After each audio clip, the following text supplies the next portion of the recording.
एक बार एक राजा और उनकी रानी रात्रि में विश्राम कर रहे थे। तभी उनको रात के सन्नाटे में किसी जानवर के गुर्राने की आवाज सुनाई देती है।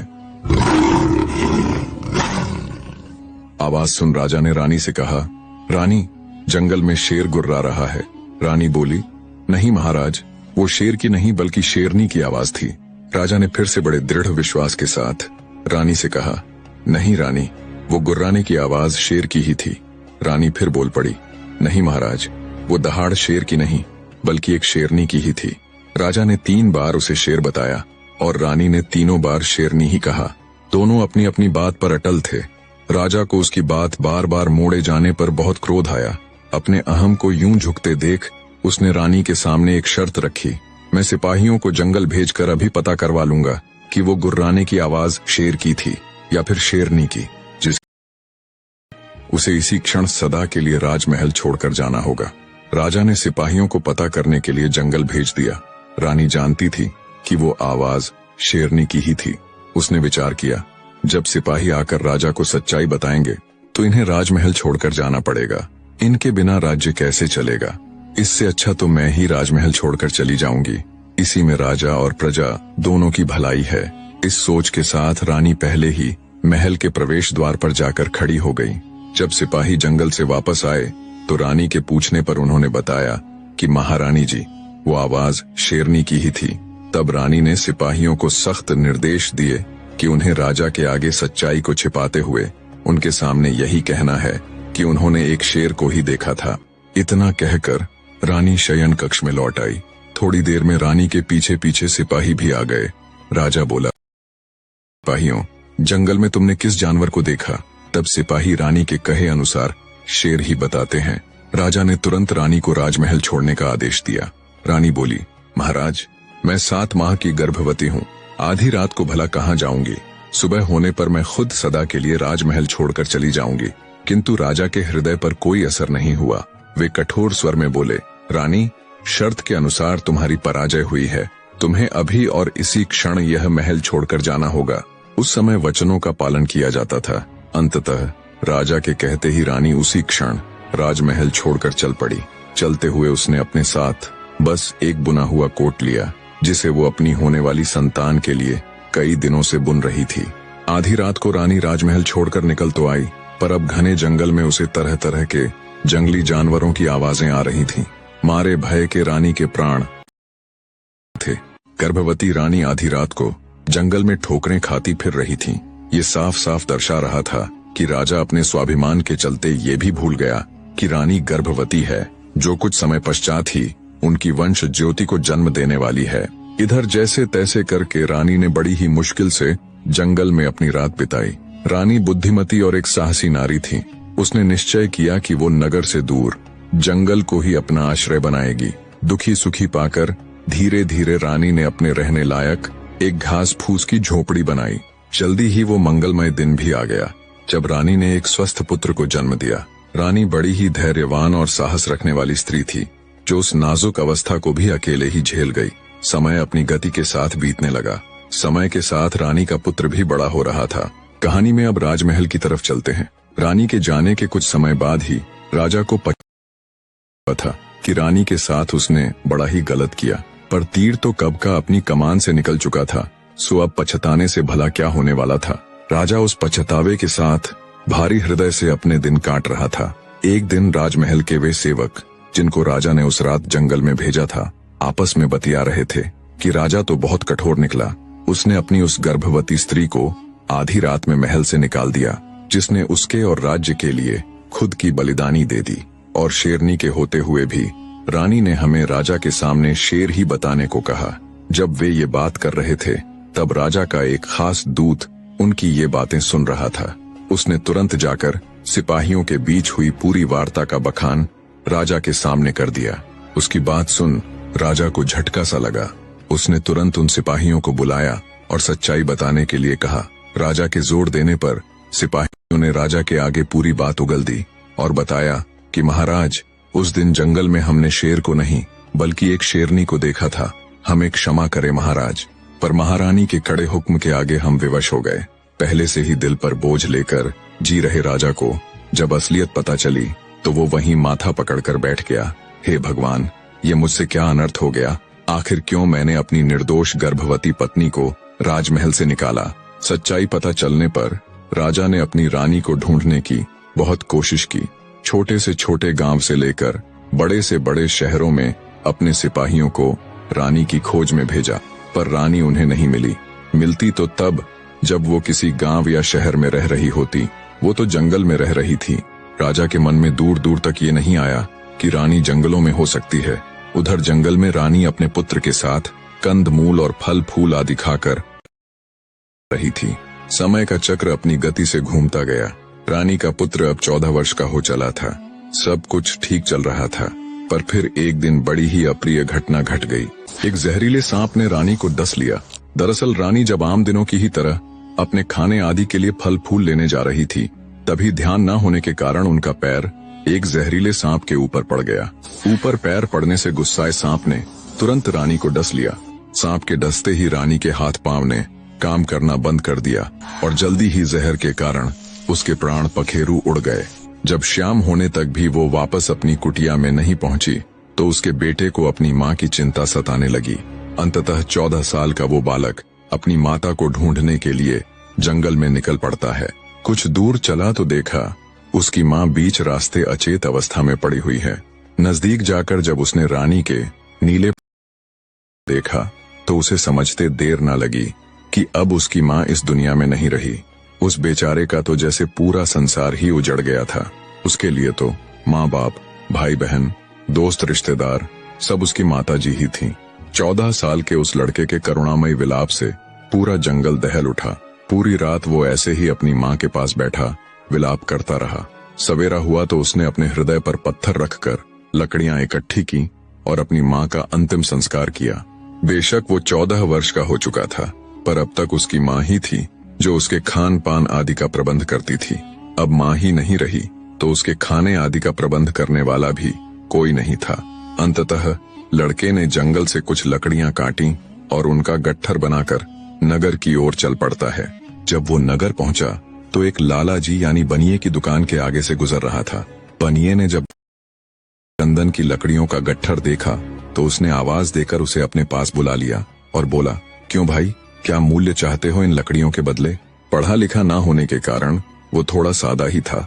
ना तो उसमें दुनियादारी की समझ थी और ना ही व्यापार आदि की। वो तो बस अपने पेट की भूख मिटाने के लिए शहर आया था।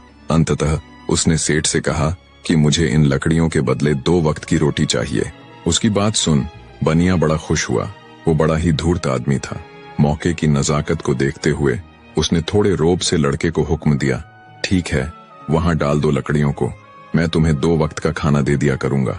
अब यही काम उस लड़के की रोजमर्रा की जिंदगी में शामिल हो गया। वो वन के अंदर से चंदन की लकड़ियां लाता और बनिया बदले में उसे 2 वक्त की रोटियां दे दिया करता। बनिए ने ज्यादा समझदार बनते हुए उस लड़के जिसे वो लकड़ियां कहकर पुकारता था अपने बही खाते में लिखना शुरू कर दिया कि मैंने कब से इसे रोटी देनी शुरू की। पर बनिया इस बात से बिल्कुल बेखबर था कि एक दिन उसका ये लिखा हुआ हिसाब ही उसके लिए आफत बन जाएगा। जिस नगर में वो बनिया रहता था उस नगर का राजा बड़ा ही अभिमानी था। राजा की 3 लड़कियां थीं। वो राजा बड़ा ही धूर्त और अभिमानी था। अपने राज्य और संपदा को देखकर वह स्वयं को ही ईश्वर तुल्य समझने लगा था। एक दिन राजा ने तीनों पुत्रियों को अपने समक्ष बुलवाया और प्रश्न किया, बताओ पुत्रियों, तुम किसके भाग्य का अन्न ग्रहण करती हो, किसके भाग का खाती हो? राजा की बड़ी और मंझली पुत्री ने विनम्रता पूर्वक उत्तर दिया, पिताश्री, हम तो केवल आपके प्रसाद और आपके भाग्य का ही सुख भोगती हैं। उनका जवाब सुन राजा अति प्रसन्न हुआ। फिर जब उसने छोटी पुत्री से भी यही प्रश्न किया तो उसने बड़ी ही बेबाकता और आत्मविश्वास से कहा, पिताजी, मैं केवल अपने भाग्य, अपना फल खाती हूँ। उसकी बात सुन राजा अत्यंत क्रोधित हुआ। उसका माथा तमतमा उठा। उसने स्वयं को संयत करते हुए सोचा, अभी यह बालिका है, अपनी बड़ी बहनों जितनी समझदार नहीं है। समय आने पर इसकी यह डिठाई स्वयं ही मिट जाएगी। समय बीता। राजा ने अपनी दोनों बड़ी पुत्रियों का बड़े ही विशाल राज्य घरानों में भव्य तरीके से विवाह कर दिया। समय बीता। राजा की छोटी वाली पुत्री भी अब ब्याहने लायक हो चुकी थी। तब राजा ने उसके विवाह योग्य लड़का देखने से पहले एक बार फिर उसे बुलाकर वही सवाल दोहराया जो पहले पूछा था कि बताओ बेटी, तुम किसके भाग्य का खाती हो? छोटी बेटी अब जवान अवश्य हो गई थी, पर उसका जवाब अब भी वही था कि वो किसी और के नहीं बल्कि स्वयं के भाग्य का ही खाती है। वही जवाब फिर से सुन। इस बार राजा का क्रोध सीमा से बाहर हो गया। वो गरज कर बोला, पहली बार जब मैंने तुमसे ये सवाल किया था, मैं अपने क्रोध को ये सोचकर पी गया था कि तुम अभी नादान हो, तुम्हारे अंदर अपनी बड़ी बहनों जितनी समझ नहीं है। समय के साथ तुम्हारी सोच भी बदल जाएगी, पर तुम तो कुत्ते की वो टेढ़ी पूंछ हो जो कभी सीधी नहीं होती। अब देखना तेरा नसीब तुझे कहाँ पहुंचाता है। ये कहकर राजा पैर पटकते हुए वहां से चला गया। उसने अपने मंत्रियों आदि से कहा, ऐसे युवक की तलाश करो जो इस राज्य का सबसे गरीब, सबसे अकेला, जिसके आगे पीछे कोई ना हो। दूसरी तरफ रानी का लड़का, लोग जिसे लकड़ियां कहते थे, वो भी 18 वर्ष का हो चला था। अब भी वो पहले की ही तरह जंगल से लकड़ियां लेकर आता और सेठ उसे बदले में 2 वक्त का खाना दे दिया करता। राजा के सैनिक जब तलाश करते करते सेठ की दुकान पर आए और उनसे भी इस बारे में पूछा, तो सेठ ने कहा, जैसा लड़का आप ढूंढ रहे हैं बिल्कुल वैसा ही एक लड़का मेरी नजर में है। बनिया अगले दिन सुबह आने की कहता है। अगली सुबह होने पर जब लकड़हारा सेठ के पास आया तो पहले से ही उसके इंतजार में वहां मौजूद राजा के सैनिक उसे पकड़ ले जाते हैं और उसे राजा के सामने पेश करते हुए कहते हैं, महाराज, ये लड़का यतीम भी है और बहुत गरीब भी। धूर्त राजा उसे देख बड़ा प्रसन्न हुआ। निर्दयी राजा ने अपनी छोटी बेटी का विवाह उस यतीम और गरीब लकड़हारे के साथ कर दिया और बिना एक भी फूटी कौड़ी दिए बेटी को उस लकड़हारे के साथ राजमहल से विदा कर दिया और विदाई के समय ताना देते हुए व्यंग्यपूर्वक बोला, अब तुझे पता चलेगा कि तू किसके भाग्य का खा रही थी, किसके भाग्य के ऐशो आराम भोग रही थी। जा अब अपने नसीब का स्वाद चख, मैं भी तो देखूं तेरा नसीब तुझे कहाँ ले जाता है। राजकुमारी बिना एक भी शब्द बोले चुपचाप सिर झुकाए अपने पति के साथ राजमहल से चली जाती है। अब उस लकड़ कोई और ठिकाना तो था नहीं। वो राजकुमारी को भी अपने साथ जंगल में बनी अपनी उस कुटिया में ले गया जो कभी उसकी माँ यानी रानी ने बनाई थी। राजकुमारी को अपने पिता का व्यवहार और उनकी बातें कष्टदायक अवश्य लगी, पर उसके अंदर ये पूर्ण विश्वास था कि भगवान उसे उसके भाग्य का जरूर देंगे। कुटिया में आने पर यह पहली बार था जब राजकुमारी उस लकड़हारे से बोली कि तुम्हारा नाम क्या है। लकड़हारा बोला, मुझे तो सब लकड़ियां कहकर ही पुकारते हैं। अगले दिन जब लकड़हारा लकड़ियां काटने जंगल की गहराई में जाता है तो राजकुमारी भी उसके साथ हो लेती है। लकड़हारे ने जब लकड़ियां काटनी शुरू की तो राजकुमारी ने लकड़ियों को देख तुरंत पहचान लिया कि ये तो दुर्लभ चंदन की लकड़ियां हैं। राजकुमारी अपने पति यानी लकड़हारे से बोली, आप किस मूल्य में इन लकड़ियों को बाजार में बेचते हैं? राजकुमारी की मूल्य वाली बात सुन लकड़हारा बेचारा एक पल के लिए सकपक आ गया और बोला, मैं तो केवल 2 वक्त के खाने के बदले इन लकड़ियों को सेठ के यहाँ डालकर आता हूँ।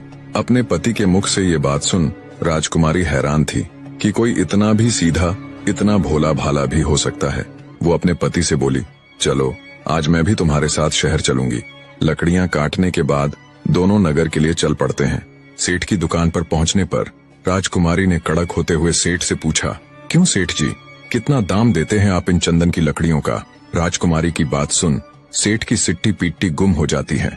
बौखलाया सा सेठ तुरंत अपना बही खाता निकालकर राजकुमारी को दिखाता है और कहता है, देखो मैं पिछले 4 साल से इसे खाना खिला रहा हूँ।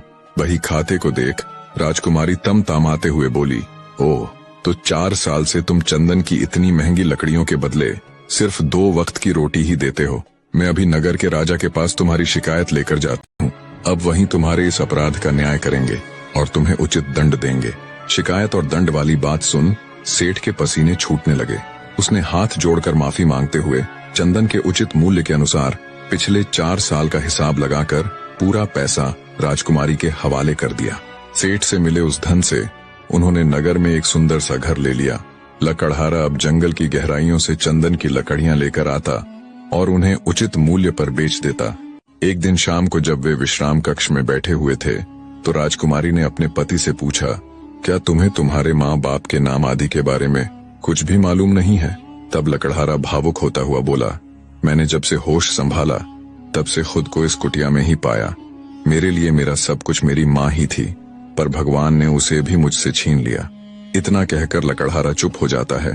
तभी उसे सामान की वो पोटली याद आती है जो रानी की छोड़ी हुई आखिरी निशानी उसके पास थी। वो तुरंत जाकर अपनी माँ की वो पोटली उठाकर लाता है और अपनी पत्नी को देते हुए कहता है, मेरी माँ की निशानी के तौर पर बस मेरे पास ये उनका छोड़ा हुआ कुछ सामान है जिसे मैंने आज तक कभी खोल कर नहीं देखा। लकड़हारे की बात सुन उसकी पत्नी तुरंत जिज्ञासा पूर्वक वो पोटली खंगालने लग जाती है। पोटली के अंदर रानी के कुछ पुराने वस्त्र और उसके बेटे यानी लकड़हारे का वो शाही कोट था जिसे रानी ने उसके जन्म से पूर्व बड़े ही चाव से बनाया था। शाही कोट को देखते ही राजकुमारी समझ गई कि उसका पति किसी शाही घराने से ताल्लुक रखता है। जब उसने वो कोट खंगाला तो उसकी जेब में एक चिट्ठी मिली। वो चिट्ठी दरअसल रानी की लिखी हुई थी। रानी बहुत ही समझदार थी। उसे पता था कि जिंदगी का कोई भरोसा नहीं, इसलिए उसने अपने पुत्र के नाम एक चिट्ठी लिखकर उसके उस कोट जिसके अंदर रानी ने अपने बेटे के पिता यानी राजा और उसके राज्य का नाम लिखा हुआ था। राजकुमारी ने जब वो चिट्ठी पढ़ी तो उसकी हैरानी का कोई ठिकाना नहीं था। अपने लकड़हारे पति के परिवार आदि का पता चलने पर मारे खुशी के उसकी आंखें भर आईं।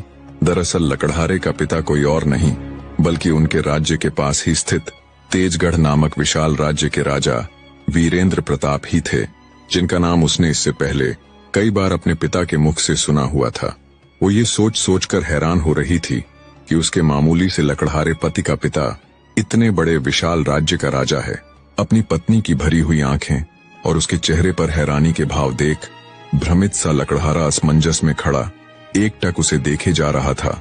उसने जब अपनी पत्नी से पूछा कि ऐसा क्या है इस चिट्ठी में जो तुम इतनी हैरान हो, तब राजकुमारी अपने पति को भी अवगत करवाती है। पूरी बात सुन लकड़हारा भी स्तब्ध सा खड़ा रह गया। उसका मुंह खुला का खुला रह गया। उसे विश्वास ही नहीं हो रहा था कि वो इतने बड़े राजा का बेटा है। कुछ देर तक कमरे में भारी सन्नाटे के बाद सन्नाटे को तोड़ती हुई राजकुमारी अपने पति से बोली, देख क्या रहे हो, तैयारी करो, हम कल सुबह होते ही तेजगढ़ के लिए निकलेंगे। अगले दिन सुबह होते ही अत्यधिक प्रसन्नता के साथ राजकुमारी और उसका पति तेजगढ़ के लिए चल पड़ते हैं। लकड़हारे के मन में ढेरों विचार एक साथ चल रहे थे। क्या उसका पिता उसे पहचान पाएगा? क्या वो उसे अपनाएगा? जब वे राजमहल के द्वार पर पहुंचे तो राजकुमारी ने पहरेदारों से कहा कि उन्हें राजा से मिलना है, वो उनके परिचित हैं। पहरेदारों ने अंदर खबर पहुंचाई, मेरे परिचित। दुविधा में पड़ते हुए राजा वीरेंद्र ने उन्हें अंदर बुलाने को कहा। राजकुमारी और उसके पति के अंदर राजा ने उनसे उनका परिचय पूछा। तब राजकुमारी ने वो पत्र वाली पूरी बात राजा के सामने कह सुनाई और राजा को रानी का लिखा हुआ वो पत्र और उसके पति के बचपन का वो कोट दिखाया। रानी की लिखावट और विदाई के समय रानी के हाथ में उस कोट को राजा कैसे भूल सकता था। राजा के मन में उसकी पत्नी का वही अंतिम चित्र था जिसमें रानी उस कोट को लिए राजमहल छोड़कर जा रही थी। पुत्र, मेरा पुत्र, कहते हुए राजा वीरेंद्र भागकर अपने पुत्र को गले लगा लेता है और फूट फूट कर रोने लग जाता है। कितने ही साल से राजा पश्चाताप के साथ बस इसी उम्मीद में जिए जा रहा था कि शायद एक दिन उसकी संतान उसके पास वापस लौट आएगी। काफी देर तक बहते नेत्रों के साथ राजा अपने पुत्र से लिपटा रहा। आज राजा को न केवल उसका पुत्र मिला था, न केवल उसे उसके राज्य का उत्तराधिकारी मिला था, केवल उसे उसकी वंशपेल को आगे बढ़ाने वाला मिला था, बल्कि आज उसे मिला था सालों से रानी के दुख और पश्चाताप में जल रहे उसके हृदय को शांत करने वाला उसका अपना खून, उसका अपना बेटा। राजा वीरेंद्र प्रताप बड़ी ही खुशी के साथ अपने बेटे, अपने पुत्र को अपना उत्तराधिकारी चुनते हुए उसे सब कुछ सौंप देते हैं और स्वयं तीर्थ के लिए चले जाते हैं। लकड़हारे के साथ साथ राजकुमारी का भाग्य भी अब पूरी तरह से बदल चुका था। ये जो कुछ भी हुआ इसे भगवान की मर्जी कहो, उनका चमत्कार कहो, पर वहीं दूसरी तरफ राजकुमारी की दोनों बड़ी बहनें जो रहीश घरानों में ब्याही गई थीं, उनका व्यापार में बहुत सा नुकसान हो जाता है। उनके नुकसान की भरपाई के चक्र में राजकुमारी का पिता भी अपना सारा धन गंवा देता है। जब राजा दिवालिया हो गया तो गुपचुप तरीके से राज्य छोड़कर तेजगढ़ भाग आता है। पेट तो रोटी मांगेगा ही। पेट की भूख मिटाने के लिए राजा तेजगढ़ में आने के बाद टोकरियां बेचने लग जाता है। एक दिन जब वो सिर पर टोकरी उठाए, टोकरियां ले लो टोकरियां की आवाज लगाता हुआ महल के बाहर से गुजर रहा था, तब राजकुमारी अपने पिता की आवाज को तुरंत पहचान लेती है। उसने सेविकाओं से तुरंत उस टोकरी वाले को अंदर बुलाने को कहा। सेविकाएं उस राजा यानी टोकरी बेचने वाले को महल के अंदर ले आती है। टोकरी वाला अंदर आ जमीन पर बैठकर टोकरियां दिखाने लग जाता है। राजकुमारी अपने पिता को फटे पुराने कपड़ों में भी तुरंत पहचान लेती हैं और उससे कहती है, पहचाना मुझे। अब टोकरी वाले की इतनी हिम्मत कहाँ कि वो मुख उठाकर राजकुमारी की तरफ देखे। तब राजकुमारी फिर से बोली, पिताजी ऊपर देखिए। राजकुमारी द्वारा पिताजी कहे जाने पर टोकरी वाले ने जब ऊपर देखा, राजमान अपनी छोटी बेटी को तुरंत पहचान लिया। यतीम और गरीब लकड़हारे से शादी के बाद आज उसे यहाँ बैठे देख उसके आश्चर्य की कोई सीमा नहीं थी। उसका सारा घमंड चूर चूर हो चुका था। तब राजकुमारी सम्मान सहित अपने पिता को ऊपर बैठाती है और पूछती है, बताओ पिताजी, मैं अपने भाग्य का खाती थी या फिर आपका दिया हुआ आपके भाग्य का। बेटी की बात सुन राजा का सिर मारे लाज शर्म के झुक जाता है। शर्मिंदा होते हुए वो कहता है, माफ करना बेटी, मैं राज्य और संपदा के कारण अंधा हो गया था। तुम अपने भाग्य का ही खाती थी। दयालु राजकुमारी कंगाल हो चुकी अपनी बड़ी बहनों और अपने पिता की आर्थिक रूप से मदद करती है। अब लकड़हारा यानी राजा खुशी से अपनी पत्नी के साथ अपना जीवन व्यतीत करता है। कहानी के निष्कर्ष की तरफ चलने से पहले आपसे दरखास्त है, अगर कहानी एक बार फिर से उन सब का तहे दिल से धन्यवाद।